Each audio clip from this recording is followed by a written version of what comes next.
నమస్తే welcome to TG5 bulletins లో ముందుగా హెడ్లైన్స్. గాంజాయి తరలిస్తున్న వ్యక్తిని అదుపులోకి తీసుకున్న పటాన్చెరు పోలీసులు. రాజేంద్ర నగర్ గగన్ పహాడ్ వద్ద రెండో రోజు ఆర్టీఐ అధికారులు తనిఖీలు. కుకట్పల్లి పోలీస్ స్టేషన్ పరిధిలో భవన్ నిర్మాణం కార్మికుడు మృతి. నవీన్ యాదవ్ ను భారీ మెజార్టీతో గెలిపించాలి, కాంగ్రెస్ పార్టీ ముఖ్య నాయకులకు దిశానిర్దేశం చేసిన మంత్రి జూపల్లి. మంత్రి తుమ్మల నాగేశ్వరరావు చేతుల మీదుగా హైదరాబాద్ శారీ ఫెస్టివల్ ప్రారంభం. జూబ్లీ ఉప ఎన్నికలలో బీఆర్ఎస్ పార్టీ అభ్యర్థి గెలుపు కోసం కృషి చేస్తున్న పార్టీ నాయకులు. జూబ్లీస్ ఉప ఎన్నికలలో బీజేపీకి అవకాశం కల్పించండి, ప్రజలను కోరిన ఎమ్మెల్యే పాయల్ శంకర్. 3 నెలల్లో కాంగ్రెస్ ప్రభుత్వం కూలిపోతుంది. చాదర్ ఘాట్ లో జరిగిన సంఘటనపై వివరాలు వెల్లడించిన తెలంగాణ డీజీపీ శశిధర్ రెడ్డి. ఇక బులెటిన్స్ లోకి చూస్తే, గుట్టు చప్పుడు కాకుండా గాంజాయి తరలిస్తున్న వ్యక్తిని అదుపులోకి తీసుకుని రిమాండ్ కు తరలించారు. ఈ ఘటన పటాన్చెరు పోలీస్ స్టేషన్ పరిధిలో చోటు చేసుకుంది.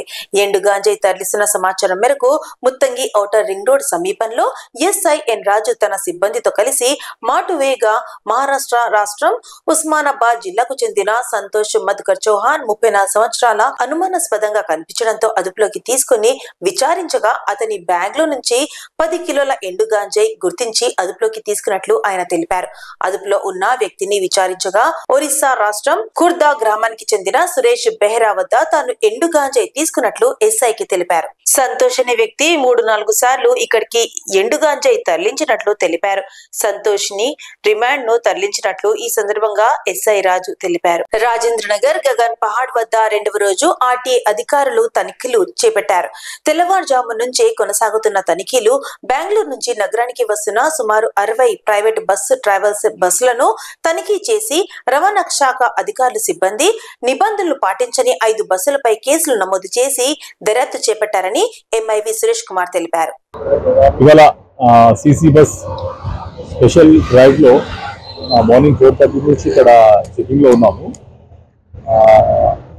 ఒక సుమారు 60 బస్ల వరకు చెక్ చేశామన్నమాట.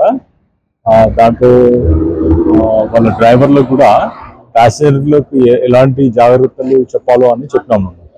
అంటే అందులో ఉన్నటువంటి ఫైర్ ఎక్స్టింగ్విషర్ ఒకటి, మరియు ఏసీ బస్ అయితే అందులో రబ్బర్ హ్యామర్ ఎమర్జెన్సీగా అతని పక్కన ఉన్న అద్దాన్ని పగలగొట్టి బయటికి రావడం, దాని హ్యామర్ యొక్క ఉపయోగము అది ప్యాసింజర్లకు తెలిసేట్టు డ్రైవర్లు చెప్పడానికి వాళ్ళకు చెప్పామన్నమాట. అది అయితే ఇప్పుడు ప్రస్తుతం మనం చెక్ చేసిన 60 బండ్లలో ఒక 4 బండ్లకి ఫైర్ ఎక్స్టింగ్విషర్ లేదు. ఇంకొక 2 బండ్లలో ఏంటంటే కమర్షియల్ గూడ్స్ ఉంది. అయితే ఈ 6 బండ్లకు చలానా విధించాము.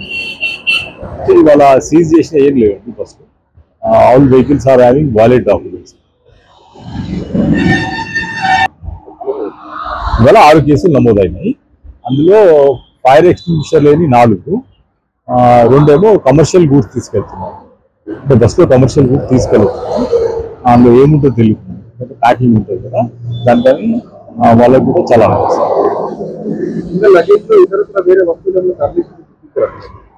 లేదండి. ఒక దాంట్లో అయితే మెడిసిన్ అన్నది ప్యాక్, ఒక దాంట్లో అది 2-3 బాక్సెస్ ఉన్నాయి ఆటోమొబైల్ పార్ట్స్ అని చెప్పాడు. అది బిల్ ప్రకారం అది చూసి పంపించేసాము. కుకట్పల్లి పోలీస్ స్టేషన్ పరిధిలో భవన్ నిర్మాణం కార్మికుడు మృతి చెందిన సంఘటన చోటు చేసుకుంది. వెంకటేష్ శంషిగూడ ఇందిరా హిల్స్ లో ప్రమాదవశాత్తు భవనంపై నుండి కింద పడి తీవ్ర గాయాలు కావడంతో వెంకటేష్ అక్కడికక్కడే మృతి చెందాడు. తోటి కార్మికులు పోలీసులకు సమాచారం ఇవ్వడంతో అప్పటికే మరణించినట్లు గుర్తించిన పోలీసులు దర్యాప్తు చేపట్టారు. మృతదేహాన్ని పోస్ట్ మార్టం నిమిత్తం గాంధీ ఆసుపత్రికి తరలించిన పోలీసులు భార్య సౌజన్య ఇచ్చిన ఫిర్యాదు మేరకు కేసు నమోదు చేసి దర్యాప్తు చేపడుతున్నారు కుకట్పల్లి పోలీసులు. నవీన్ యాదవ్ ను భారీ మెజార్టీతో గెలిపించాలని మంత్రి జూపల్లి కృష్ణారావు కాంగ్రెస్ పార్టీ ముఖ్య నాయకుల సమావేశంలో తెలిపారు.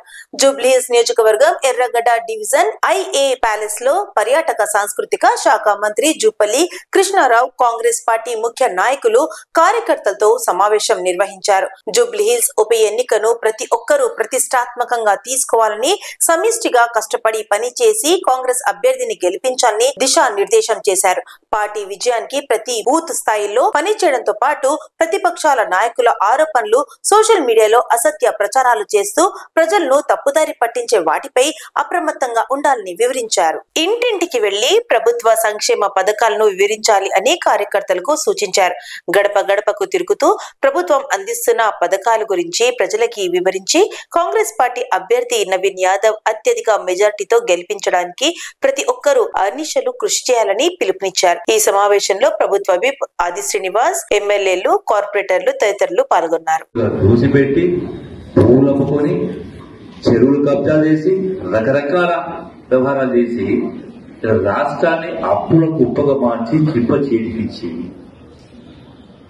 మళ్లీ తగుదనమంటూ వాళ్లే ఇలా కాంగ్రెస్ పార్టీ పైన ఆరోపణలు చేసే కదా ఏం చేసిండ్రా మీకు అని మాట్లాడతాము. ఎక్కడ పోయింది మీరు ఇచ్చిన హామీలు? ఎక్కడ పోయింది 2,500 రూపాయల పెన్షన్? ఎక్కడ పోయింది కళ్యాణ లక్ష్మి బంగారు అని మాట్లాడతాం. లెక్కలు చెప్పాలి, అబద్ధాలు చెప్పాల్సిన అవసరం లేదు. అబద్ధాలు చెప్పి మాట్లాడాల్సిన అవసరమే లేదు.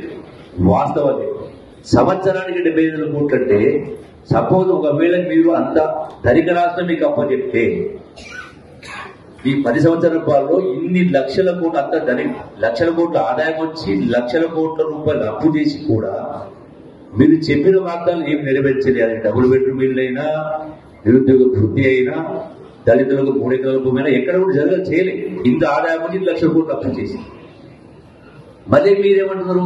ఎక్కడ పోయింది నీ తులం బంగారం, ఎక్కడ పోయింది 2,000 పెన్షన్ అని అంటారు. మీరు ఇంత అప్పు చేసి ఉండకపోయింటే సంవత్సరానికి 6,000 కోట్ల రూపాయలు బట్టి కట్టదు. సంవత్సరం 70,000 కోట్లు. మీరు అడిగినటువంటి తులం బంగారం ఎంత ఖర్చు అవుతుంది? తులం 1,00,000 రూపాయలు అంటే కళ్యాణ లక్ష్మి ఖర్చు 4,000 కోట్లు. కులం బంగారం ఇంకో 4,000 కోట్లు. 2,500 రూపాయలు పెన్షన్ అంటే ఇంకో 5,000-6,000 కోట్లు, 10,000 కోట్లు. అంటే ఇటువంటి మీరు అడిగిన చెప్పిన ప్రతి ఒక్కటి కూడా అమలు చేయాలంటే మొత్తం ఖర్చు అయ్యేది 25,000 కోట్లు కాదు.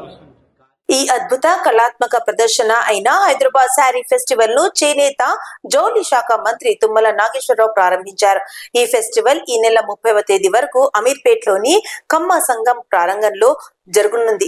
ఈ ప్రారంభోత్సవానికి తిరుమల తిరుపతి దేవస్థానం టిటిడి ట్రస్ట్ బోర్డు సభ్యులు జి భానుప్రకాష్ రెడ్డి హాజరయ్యారు. ఈ వేడుక national design centre, development commissioner, handlooms, textiles మంత్రిత్వ శాఖ మద్దతుతో నిర్వహిస్తున్నారు. వారం పాటు జరిగే ఈ ఉత్సవం ప్రజలకు అందుబాటులో ఉంటుంది. ఈ ప్రదర్శనలో దేశంలోని వివిధ రాష్ట్రాల నుంచి 62 మంది చేనేత కళాకారులు, 13 మంది హ్యాండీక్రాఫ్ట్ కళాకారులు తమ కళాత్మకతను ప్రదర్శించనున్నారు. ఈ ఉత్సవంలో దేశ నలుమూలల నుంచి తెచ్చిన సంప్రదాయ చీరలు కలెక్షన్స్ ఆకట్టుకుంటుంది. ఆ దేవదేవుడి యొక్క సేవలో ఆయన ప్రతినిత్యం అనునిత్యం భక్తుల యొక్క మనోభావాలను కాపాడటానికి ఉద్యమాన్నే చేపట్టినటువంటి వ్యక్తి భానుప్రకాష్ గారు. గౌరవనీయులు అరుణ్ గారు, జౌళి శాఖ అంటే మనకి కేంద్ర ప్రభుత్వం తరఫున అరుణ్ గారు గుర్తొస్తారు. ఆయన గారు అనేక సందర్భాల్లో, అనేక సమయాల్లో దేశవ్యాప్తంగా ఉన్నటువంటి అన్ని కళాకృతుల్ని, సంస్కృతుల్ని, సంప్రదాయాలని మన ముంగిటికి తీసుకొచ్చి హైదరాబాద్ నగరంలోనే కాకుండా వివిధ స్థాయిల్లో, వివిధ స్థలాల్లో ఈ శారీస్ ఎగ్జిబిషన్ని ఇండియా లెవెల్లో ఉన్నటువంటి అన్ని రాష్ట్రాల్లో ఉన్నటువంటి ప్రఖ్యాత చేనేత కళాకారులందరినీ నేషనల్ అవార్డ్స్ కావచ్చు, పద్మశ్రీ అవార్డ్స్ కావచ్చు, పెద్ద పెద్ద ఈ నైపుణ్యం కలిగినటువంటి వ్యక్తులు స్వయంగా సొంతంగా నేర్చి తీసుకొచ్చినటువంటి శారీస్ యొక్క ఎగ్జిబిషను ఆయన ఏర్పాటు చేస్తున్నారు. దానికి ప్రజల నుంచి కూడా మంచి స్పందన ఉంటుంది. చేనేత కళాకారులకు కూడా ఒక చేయూతనివ్వటం, భారత ప్రభుత్వంతో పాటు రాష్ట్ర ప్రభుత్వం రేవంత్ రెడ్డి గారి నాయకత్వంలో కానీ, అక్కడ చంద్రబాబు గారి నాయకత్వంలో కానీ మన ఉత్పత్తులే దేశవ్యాప్తంగా, ప్రపంచవ్యాప్తంగా వెళ్ళేటటువంటి స్థాయికి ఈనాడు తెలంగాణ, ఆంధ్ర రాష్ట్రాలు ముందున్నాయి. మన వాళ్ళందరూ అది గద్వాల కావచ్చు, మంగళగిరి కావచ్చు, కాళహస్తి కావచ్చు, నారాయణపేట కావచ్చు. ఇటువంటి అన్ని స్థాయిల్లో ఉన్నటువంటి మన పూర్వపు సంప్రదాయాన్ని, సంస్కృతిని కాపాడుకుంటేనే వాళ్ళ జీవన విధానంలో కూడా, జీవనోపాధిలో కూడా వాళ్ళ ఆదాయాన్ని పెంచేటట్టుగా ఈ యొక్క ఎగ్జిబిషన్ సహకరిస్తుందని, దానికి రాష్ట్ర ప్రభుత్వ పక్షాన మేము కూడా ఈ సంవత్సరం రేవంత్ రెడ్డి గారి నాయకత్వంలో 1000 కోట్ల రూపాయలు ఈ చేనేత కార్మికులకు కావాల్సినటువంటి అన్ని అంశాలని క్షుణ్ణంగా పరిశీలించి వాళ్ళకి సహాయ సహకారాలు అందించాం. ఇక్కడ కూడా మహిళా శక్తి గ్రూపుల్లో ఉన్నటువంటి 65 లక్షల మందికి చేనేత కార్మికులు ద్వారా వచ్చినటువంటి ఉత్పత్తుల్ని వాళ్ళకి పంచాలని చెప్పి రేపు ఇందిరాగాంధీ జయంతి రోజున ఈ రాష్ట్రంలో 65 లక్షల మంది మహిళలకి, ఎవరైతే మహిళా శక్తి గ్రూపుల్లో పనిచేసుకుంటున్నారో వాళ్ళ స్వయం శక్తితోటి వాళ్ళ కుటుంబాలతో పాటు దేశ ఉత్పత్తికి పనికొస్తున్నారో అటువంటి మహిళలకి ఉచితంగా 2 శారీస్ ఇవ్వాలని చెప్పి రాష్ట్ర ప్రభుత్వం యొక్క సంకల్పం. దాన్ని త్వరలోనే ముఖ్యమంత్రి గారి ద్వారా ప్రారంభం చేస్తాం. అదేవిధంగా అరుణ్ గారి యొక్క సహాయ సహకారాలతోటి కేంద్ర ప్రభుత్వం నుంచి ఏ కార్యక్రమం వచ్చినా, ఏ రకమైనటువంటి స్కీమ్ ఉన్నా మన రాష్ట్రానికి కూడా తీసుకొచ్చి తద్వారా ఇక్కడ ఉన్నటువంటి కార్మికులకి చేతి నిండా పని. వెంగళరావు నగర్ డివిజన్ పరిధిలోని మధుర నగర్ లో మాజీ ఎమ్మెల్యే మల్లారెడ్డి, ఎమ్మెల్సీ తాత మధుసూదన్, ఎమ్మెల్యే సుధీర్ రెడ్డి, మాజీ ఎమ్మెల్యేలు మల్లబొత్తు భాస్కర్ రావు, ఎర్రబెల్లి దయాకర్ రావు స్థానిక కార్పొరేటర్లతో కలిసి స్థానిక ప్రజలతో ఇంటరాక్షన్ లో పాల్గొంటున్న జూబ్లీహిల్స్ ఎమ్మెల్యే అభ్యర్థి మాగెంటి సునీత గోపీనాథ్ బీఆర్ఎస్ పార్టీ అభ్యర్థిని గెలిపించాలని వారు ప్రజల్ని కోరారు. ఈ రోజు జూబ్లీహిల్స్ లో బీఆర్ఎస్ పార్టీ ప్రచారం అంతా కూడా ఊపందుకుంది. కాంగ్రెస్ పార్టీకి అందరంత దూరంలో మా ప్రచారం సాగుతుంది. గత 15 రోజుల నుంచి ప్రతి గడపని, జూబ్లీహిల్స్ నియోజకవర్గంలో ప్రతి గడపని 2 సార్లు చుట్టుముట్టేసినాము. మరి రాబోయే 9 రోజులలో ఇంకో 4 సార్లు ప్రతి గడపకు వెళ్తాము. 100 ఓటర్లకు ఒక మనిషిని పెట్టుకొని మా కార్యకర్తలు, మా నాయకులు అందరూ కూడా పనిచేస్తున్నారు. ఎర్రబెల్లి దయాకర్ రావు గారు కానివ్వండి, మరి మల్లారెడ్డి గారు కానీ, మరి అలాగే పువ్వాడ అజయ్ గారు కానివ్వండి, అలాగే doctor Sanjay MLA, Korutla MLA వారు కానీ, తాత మధు గారు, మరి అదేవిధంగా ఆగయ్య గారు, స్థానిక కార్పొరేటర్ దేదీప్యతో సమన్వయం చేసుకొని అందరం కూడా క్షేత్రస్థాయిలో, ఫీల్డ్లో మంత్రి, మాజీ మంత్రి అనే తేడా లేకుండా డోర్ టు డోర్ ప్రచారం చేస్తాం. కాబట్టి ఈ ప్రచారం ఎంత ఘనంగా సాగుతుందంటే, కాంగ్రెస్ వాళ్ళు మమ్మల్ని ఆదుకోవాలంటే ఇంకా 2 నెలలు పడుతుంది మమ్మల్ని అందుకోవాలంటే. కాబట్టి ఇదే విధంగా స్ఫూర్తితోటి రాబోయే రోజులు ప్రచారం చేసుకుంటూ 3 విషయాల మీద ఎక్కువ ఫోకస్ చేస్తాం.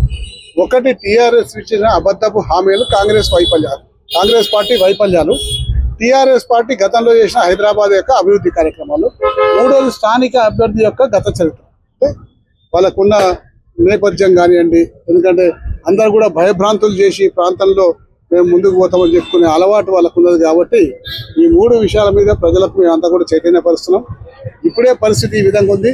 రేపు ఆ అభ్యర్థి గెలిస్తే ఎవరిని కూడా ఇక్కడ వ్యాపారం చేసుకుని, ఎవరు కూడా ఇక్కడ మనుగడ సాగించలేం. కాబట్టి సౌమ్యరాలు, గతంలో మీకు సేవలు అందించిన గోపీనాథ్ గారి సతీమణిని ఓటేసి గెలిపిస్తే ఇక్కడ సుపరిపాలన ఏర్పడుతుంది, రాబోయే రోజుల్లో అభివృద్ధి జరుగుతుందని చెప్పేసి ఈ సందర్భంగా మనం చేస్తున్నాం. ప్రజలు ఆల్రెడీ నిర్ణయించుకున్నారు. జూబ్లీహిల్స్ ఎన్నికల్లో వ్యాపారస్తులు కానీ, బిజినెస్ పీపుల్ కానీ, న్యూట్రల్ కానీ, ఎంప్లాయీస్ కానీ, నిరుద్యోగ యువకులు కానీ, ముస్లిం సోదర్స్ కానీ, సెటిలర్స్ కానీ కేసీఆర్ గారిని పోగొట్టుకొని మేము తప్పు చేశాం. కేసీఆర్ గారు, కేటీఆర్ గారు ఉన్నప్పుడు హైదరాబాద్ బాగా డెవలప్మెంట్ అయింది. ఇప్పుడంతా కూడా కుప్పగూలిపోయింది. మళ్ళా గోపీనాథ్ గారు బాగా పనులు చేశాడు. ఆయన కుటుంబానికి మళ్ళా అవకాశం ఇవ్వాలి. 420 హామీలు ఇచ్చి రేవంత్ రెడ్డి మోసం చేశాడు తెలంగాణ ప్రజలను. హామీలు చేయకుండా పర్వాలే కానీ ఉన్న వాటిని కూడా సక్రమంగా చేస్తలేడు అనేది ఇవాళ ప్రజల్లో ఉన్న అభిప్రాయం. మా వాళ్ళు కూడా పెద్ద ఎత్తున కూడా జూబ్లీస్ ఎన్నికల్లో ప్రచారం బాగా ముమ్మరంగా అందుకున్నది. వాళ్ళు రౌడీ షీటర్లు, ఆ క్యాండిడేట్ కూడా రౌడీ షీటర్ అవడు, రేవంత్ రెడ్డి పరిపాలన ఫెయిల్ అవడు, ఇదంతా కూడా ప్రజలు అర్థం చేసుకొని ఇవాళ కాలనీ పెద్దలందరూ కూడా మొత్తం కాలనీ పెద్దలందరూ కూడా తెలంగాణలో జూబ్లీస్ అసెంబ్లీ ఉప ఎన్నికల సందర్భంగా బీజేపీ అభ్యర్థి లంకల దీపక్ రెడ్డిని గెలిపించాలని ఆదిలాబాద్ ఎమ్మెల్యే పాయన్ శంకర్ ప్రజలకు పిలుపునిచ్చారు.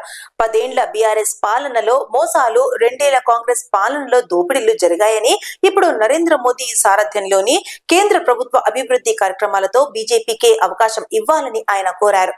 ఎన్నికల ప్రచారంలో బీజేపీ దూసుకుపోతుందని, ప్రజలు బీజేపీకే ఓటు వేస్తారని ఆయన విశ్వాసం వ్యక్తం చేశారు. గతంలో మీరు దోచుకున్న డబ్బు విషయంలో మేం అడగం, ప్రస్తుతం మా దోపిడిని మీరు ప్రశ్నించకండి అంటూ బీఆర్ఎస్ కాంగ్రెస్ మధ్య లోపాయకారి ఒప్పందం జరిగిందని ఆరోపించారు. తెలంగాణలో అక్రమంగా దోచుకున్న డబ్బును ఢిల్లీ కాంగ్రెస్ తో పంచుకుంటున్నారని బీఆర్ఎస్ పై తీవ్రంగా విమర్శించారు. ఈ 2 పార్టీలను ఓడించి నిజాయితీ విలువలతో కూడిన బీజేపీకి ఓటు వేయాలని పిలుపునిచ్చారు. ఒకరు గెలిచిన 10 మందితో సమానంగా ప్రజల కోసం పనిచేసి నాయకులు బీజేపీలోనే ఉన్నారు. ప్రజాభిమానం ఎప్పుడూ బీజేపీ వైపే అని అన్నారు. అవసరం ఉంది. ఇవాళ రహమత్ నగర్ హైటెన్షన్ లైన్లైనా మన బీజేపీ పార్టీ ద్వారా మనం చెప్పినాం. మనం గోరబండలో ఉన్నటువంటి ఏదైతే కుల సంఘాలు ఉన్నాయో ఆ ఒడ్డర్ బస్తు ఉందో అవన్నీ కూడా మనం బీజేపీ పార్టీ ద్వారా చేపించినాం. ఇవాళ అనేక రకాలుగా పోరాడుతూ ఉన్నారు. ఆయనలో చిరునవ్వు, నీ ఏడుపు గెలుస్తుందా, దీపక్ రెడ్డి చిరునవ్వు గెలుస్తుందా చూసుకుందాం రా అని బీజేపీ. మీ అందరికీ కూడా నా యొక్క నమస్సుమాంజులు. మా అన్నతో ఏర్పరచుకున్నందుకు వారికి ధన్యవాదాలు. भारत माता की जय, भारत माता की जय. వచ్చే నెల 11వ తారీఖు నాడు జరిగేటటువంటి జూబ్లీ హిల్స్ ఉప ఎన్నిక, ఈ యొక్క జూబ్లీ హిల్స్ ఉప ఎన్నికల్లో ఇప్పటికే భారతీయ జనతా పార్టీ గెలిపే లక్ష్యంగా జాతీయ అదేవిధంగా రాష్ట్ర నాయకులు, అన్ని జిల్లాల నుండి వచ్చినటువంటి భారతీయ జనతా పార్టీ కార్యకర్తలంతా కూడా జూబ్లీ హిల్స్ లోని ప్రతి ఒక్క ఇంటికి వెళ్ళి ఓటరు మహాశయులకు అందరికి కూడా భారతీయ జనతా పార్టీ ఆలోచన విధానాన్ని, ఈ దేశం ముందుకు పోతున్నటువంటి విషయాన్ని, నరేంద్ర మోడీ గారి నాయకత్వంలో ఈ తెలంగాణ రాష్ట్రంతో పాటు ఈ రాష్ట్ర రాజధాని హైదరాబాద్ కు లక్షల వేల కోట్ల రూపాయలు ఏ రకంగా నిధులు వచ్చినాయి, ఈ విషయాలన్నీ కూడా ఓటరు మహాశయులకు మేము ప్రచారం చేస్తూ గడప గడపకెళ్ళి మేము ఏ ఇంటికి వెళ్ళినా నిండు మనస్తో ఈరోజు ఓటరు మహాశయులంతా కూడా మేము భారతీయ జనతా పార్టీ అభ్యర్థిని ఆశీర్వదిస్తాం. టిఆర్ఎస్ ఈ రాష్ట్రాన్ని 10 ఏళ్లు పరిపాలించింది. ఆ 10 ఏళ్లు టిఆర్ఎస్ పార్టీ మమ్మల్ని మోసం చేసింది. 2 ఏళ్లు ఈ రాష్ట్రంలో అధికారంలో ఉంటున్నటువంటి కాంగ్రెస్ పార్టీ మమ్మల్ని మోసం చేసింది. తప్పకుండా మేము భారతీయ జనతా పార్టీకి అవకాశం ఇస్తామని ఓటరు మహాశయులంతా కూడా నిండు మనతో ఆశీర్వదిస్తున్నారు.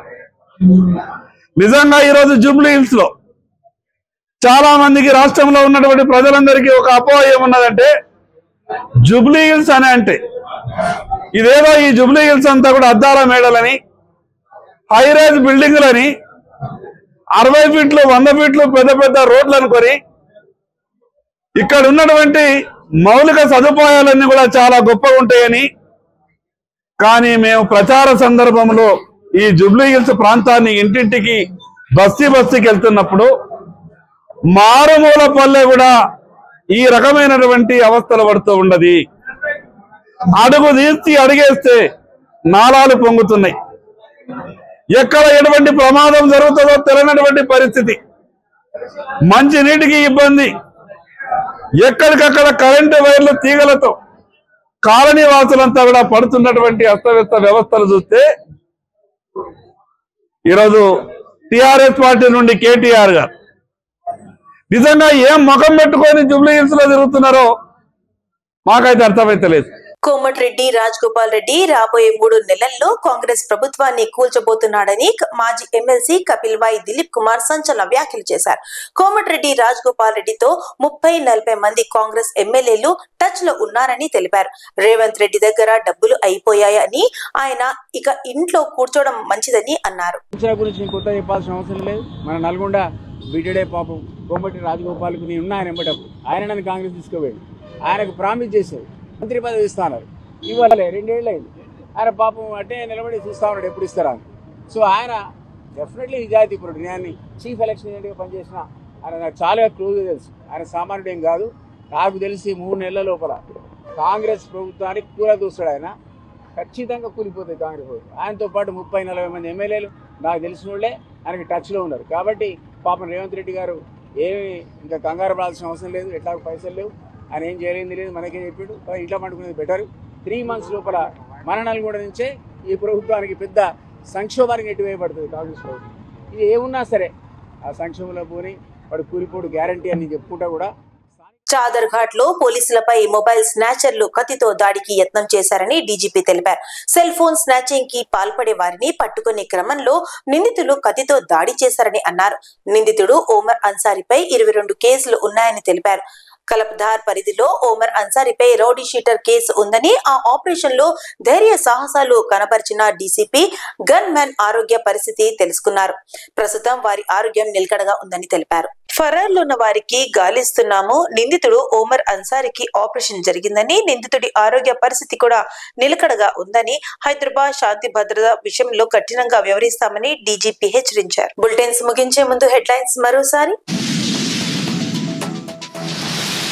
గాంజాయి తరలిస్తున్న వ్యక్తిని అదుపులోకి తీసుకున్న పటాన్చెరు పోలీసులు. రాజేంద్రనగర్ గగన్ పహాడ్ వద్ద 2వ రోజు ఆర్టీఐ అధికారులు తనిఖీలు. కుకట్పల్లి పోలీస్ స్టేషన్ పరిధిలో భవన్ నిర్మాణం కార్మికుడు మృతి. నవీన్ యాదవ్ ను భారీ మెజార్టీతో గెలిపించాలి, కాంగ్రెస్ పార్టీ ముఖ్య నాయకులకు దిశానిర్దేశం చేసిన మంత్రి జూపల్లి. మంత్రి తుమ్మల నాగేశ్వరరావు చేతుల మీదుగా హైదరాబాద్ శారీ ఫెస్టివల్ ప్రారంభం. జూబ్లీ ఉప ఎన్నికలలో బీఆర్ఎస్ పార్టీ అభ్యర్థి గెలుపు కోసం కృషి చేస్తున్న పార్టీ నాయకులు. జూబ్లీస్ ఉప ఎన్నికలలో బీజేపీకి అవకాశం కల్పించండి, ప్రజలను కోరిన ఎమ్మెల్యే పాయల్ శంకర్. 3 నెలల్లో కాంగ్రెస్ ప్రభుత్వం కూలిపోతుంది. చాదర్ ఘాట్ లో జరిగిన సంఘటనపై వివరాలు వెల్లడించిన తెలంగాణ డీజీపీ శశిధర్ రెడ్డి. ఇవి ఇప్పటివరకు అప్డేట్స్. మరిన్ని అప్డేట్స్ కోసం స్టే ట్యూన్డ్ విత్ TG5.